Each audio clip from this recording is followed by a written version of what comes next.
ओम नमो भगवते वासुदेवाय। स्वागत है आप सभी का आपके अपने चैनल दिशा स्पिरिचुअल पर। आज आप सभी सुन रहे हैं अजा एकादशी की व्रत कथा, जिसे हम अनंदा एकादशी भी कहते हैं।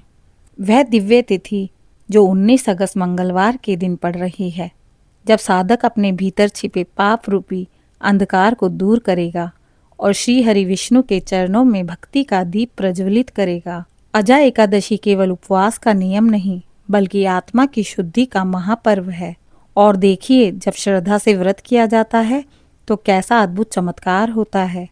भाद्रपद मास की इस पुण्य और दिव्य रात्रि में जब भक्त तुलसी दल और पुष्प अर्पित करेंगे तो मानो उसका हर अपराध क्षमा हो जाएगा। व्रत रखने वाले भक्तगणों के पिछले जन्मों के पापों से मुक्ति मिल जाएगी।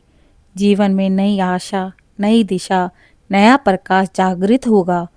अजा एकादशी मोक्ष की ओर ले जाने वाली वह पावन सीढ़ी है, जहाँ से आत्मा को विष्णु लोक का द्वार दिखाई देता है। श्रोताओं, याद रहे, अजा एकादशी केवल व्रत मात्र नहीं, बल्कि यह एकादशी पापों का शमन, आत्मा का शोधन और मोक्ष का सेतु है। आइए श्रोताओं, अजा एकादशी के पावन अवसर पर आप सभी सुन रहे हैं एक पौराणिक और ऐतिहासिक कथा। प्राचीन काल की बात है। महिष्मती नगरी में हरिश्चंद्र नामक राजा राज्य करते थे।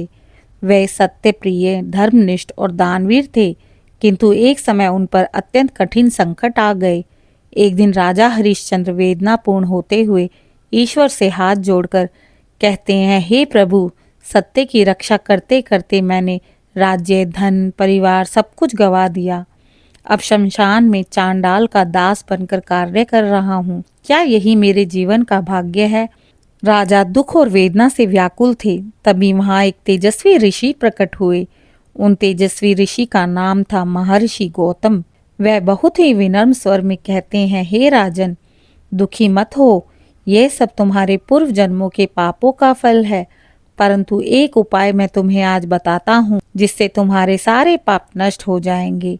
राजा हरिश्चंद्र करुणामय स्वर में कहते हैं, हे ऋषिवर, कृपया कर मुझे यह उपाय बताइए। मुझे चाहे कितनी भी कठिन साधना क्यों न करनी पड़े, मैं अवश्य करूँगा।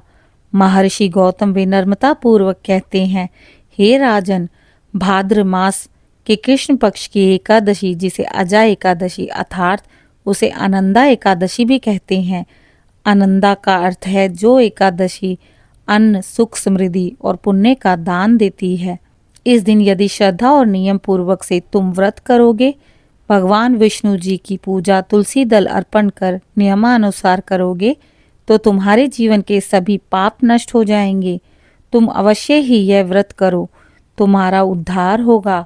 तथास्तु कहकर महर्षि गौतम वहां से अंतर्ध्यान हो गए। श्रोताओं, सोचिए, राजा हरिश्चंद्र जो अपने जीवन में आई सभी कठिनाइयों से हार मान चुके थे, उन्हें इस जीवन में आशा की एक भी किरण नहीं दिख रही थी। राजा हरिश्चंद्र ने महर्षि की आज्ञा मानी और उन्होंने अजा एकादशी का व्रत रखा।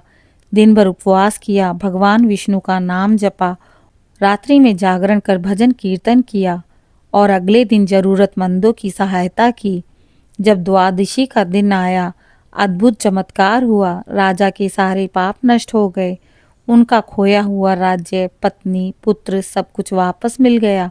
प्रजा ने भी उनका हृदय से स्वागत किया और राजा हरिश्चंद्र ने निर्णय लिया कि वह हर अजा एकादशी के दिन व्रत करेंगे और पूरी श्रद्धा से इस व्रत का पालन करेंगे, और इसके अलावा अपनी प्रजा को अपनी संतान समझ उन्हें भी भक्ति की राह दिखाएंगे। इस प्रकार राजा की करुणा और दया भाव को देख हर तरफ उनकी सत्य धर्म की गाथाएं गाई जाने लगी। देखा श्रोताओं, इस प्रकार जो कोई इस व्रत को श्रद्धा से करता है और इस व्रत पर विश्वास करता है, उसके पाप नष्ट होते हैं, जीवन में सुख शांति आती है और अंत में विष्णु लोक की प्राप्ति होती है। ओम नमो भगवते वासुदेवाय। आशा करती हूँ आप सभी मेरे द्वारा सुनाई गई कथा पसंद करते होंगे। आप सभी से मेरा निवेदन है कि इस धार्मिक चैनल को अपना समर्थन दें और दिशा स्पिरिचुअल को लाइक, शेयर, सब्सक्राइब करें। कमेंट में हरे कृष्णा जरूर लिखें।